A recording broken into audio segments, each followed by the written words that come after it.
Bonjour et bienvenue sur Coach Thérapie, la chaîne au service de vos relations. Je suis Dorine Nkodia, psychothérapeute, thérapeute conjugale et familiale. Je reviens aujourd'hui avec une nouvelle question qui nous a été posée par Laura et qui traite de la peur de l'abandon. Je vais vous lire la question et je vous laisserai ensuite avec le podcast. Bonjour, je m'appelle Laura, j'ai 32 ans et je suis en couple depuis 1 an et j'ai très peur que mon copain m'abandonne. Cette peur est si présente qu'à chaque fois que l'on se dispute, je me tais par peur qu'il ne me quitte. J'en suis arrivée à un point que je n'ose même plus lui faire part de mes désaccords, car qui dit désaccord dit conflit et potentiel abandon.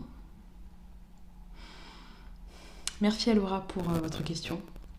Je vais tenter de vous apporter un éclairage qui, j'espère, vous aidera et aidera toutes les personnes qui tomberont sur cette vidéo. Je vous laisse donc avec le podcast et vous dis à très bientôt.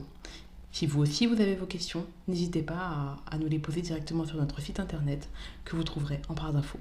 À bientôt. J'ai peur d'être abandonnée.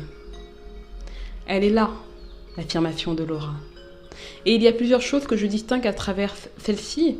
Déjà la question de la peur, mais aussi celle de la blessure de l'abandon. Je vais commencer par apporter une brève définition et explication sur chacune de ces notions, afin qu'on soit tous d'accord de ce de quoi on parle. Alors déjà, la peur, qui est une émotion très précieuse comme chacune de nos émotions, c'est aussi l'une des plus récurrentes que nous rencontrons tout au long de notre vie. Alors, on a tous, à un moment ou à un autre, eu peur ou peur de quelque chose. C'est le signal d'un danger interne. C'est un peu comme sur notre tableau de bord dans la voiture, le clignotant qui nous fait savoir que quelque chose ne va pas.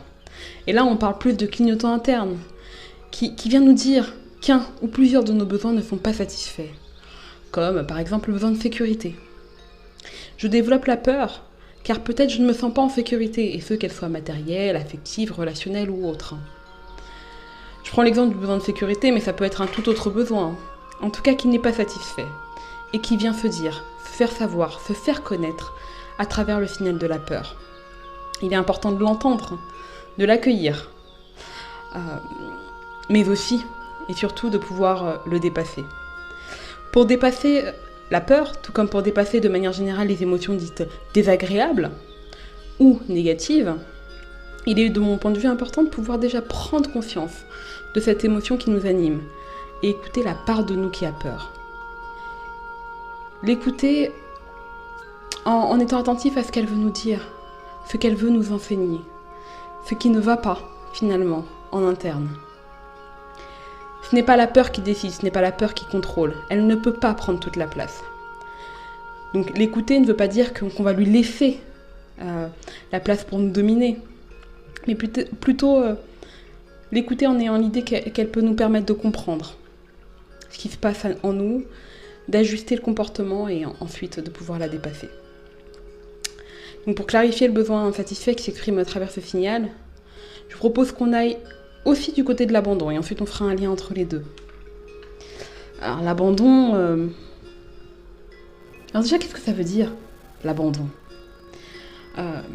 Lise Bourbeau, dans Les 5 blessures, définit le terme d'abandonner comme... le fait de ne plus vouloir s'occuper de quelque chose, de lui tourner le dos. Donc abandonner quelqu'un, c'est le laisser, le lâcher. On ne parle pas de sentiment d'abandon au sens propre du terme, mais plutôt de blessure d'abandon. Née la plupart du temps dans l'enfance, suite à des événements douloureux, vécus et intériorisés par l'enfant. C'est surtout une impression, une sensation, que l'enfant ressent à ce moment-là, qu'on lui a tourné le dos, qu'on ne s'est pas suffisamment occupé de lui. Ce n'est pas la même chose que le rejet, je distingue. Car à la différence de la blessure de rejet, où le sujet qui souffre a l'impression qu'on le repousse, la blessure d'abandon, c'est vraiment le sentiment que l'autre ne reviendra pas. Et donc qu'il nous tournera le dos de manière définitive. C'est une blessure très puissante.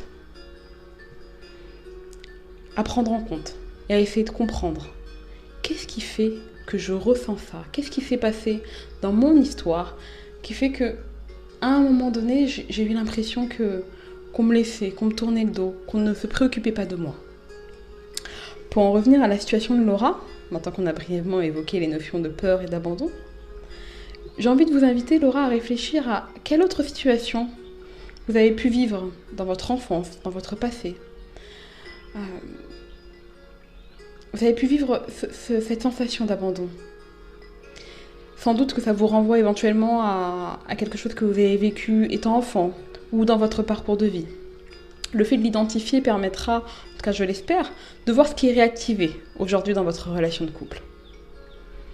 Et la question qui me vient, c'est est-ce que cette peur existait dans vos autres relations amoureuses, je parle. Faire le lien permettrait d'entrevoir si cette peur d'être abandonné, cette blessure d'abandon est uniquement liée à ce que vous vivez dans votre relation avec votre partenaire actuel ou si c'est davantage ancré en vous. J'ai aussi envie d'aborder la question de la communication. Car si les désaccords sont source de tensions et de conflits entre vous et votre moitié, est-ce qu'il n'y a pas, de manière un peu plus profonde, un problème de communication et plus précisément d'écoute ?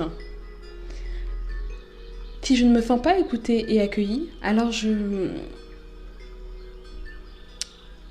peux me sentir... je ne me sentirai pas en confiance pour dire ce que je ressens. Et au contraire, si je me sens écoutée et accueillie dans mon ressenti, alors j'aurai le sentiment sans doute de confiance pour pouvoir exprimer ce qui ne me convient pas dans la relation. Bon, bien entendu, on ne peut pas tout théoriser. C'est vraiment une question de vécu, et c'est le vécu qui compte. Alors, déjà j'ai envie de vous demander, est-ce qu'il serait possible, si ce n'est pas déjà fait, d'aborder le problème avec votre chéri ? Lui dire ce que ça génère en vous lorsque vous êtes en conflit. Et peut-être essayer dans un premier temps, ou dans un second temps, de trouver une solution ensemble. Est-ce qu'il est en capacité de prendre en compte et en considération votre peur, sans se sentir lui-même coupable, bien entendu. Car chacun est responsable de ce qu'il ressent, bien entendu, mais le sentiment désagréable peut être généré par des attitudes ou des comportements, des mots de l'autre. Donc vraiment voir si il peut entendre, il peut comprendre, sans culpabiliser, ce que vous traversez vous, intérieurement, émotionnellement. Ensuite, j'ai envie de vous inviter à aller voir du côté de vos besoins. Comme on le disait précédemment, sans doute qu'il y a des besoins qui ne sont pas satisfaits. Donc, quels sont vos besoins pour vous sentir rassuré, sécurisé et en confiance ? Qu'est-ce que votre peur essaie de vous dire en termes de besoins insatisfaits ? Et qu'est-ce que concrètement vous pouvez mettre en place pour accueillir cette peur, mais aussi et surtout pour la dépasser ? Alors pour cela, je vous invite à réfléchir à des solutions concrètes, que seul vous pouvez trouver en fonction de votre vécu. Et bien entendu, il est nécessaire que ce soient des solutions réalistes et réalisables. Pour résumer un petit peu mon propos, parce que je ne veux pas que ce soit trop fouillis non plus, je vous invite à identifier l'origine, dans un premier temps, de votre blessure d'abandon. Voir quels sont les liens possibles avec votre relation actuelle. Ensuite, allez à l'écoute de votre sentiment. Vous avez peur et c'est important de l'écouter, de ne pas banaliser cette peur. Voir ce qu'elle essaie de vous dire en termes de besoins insatisfaits. N'hésitez pas, pour vous aider, à vous appuyer sur une liste de besoins que vous pourrez trouver sur le net en tapant liste de besoins en communication non violente.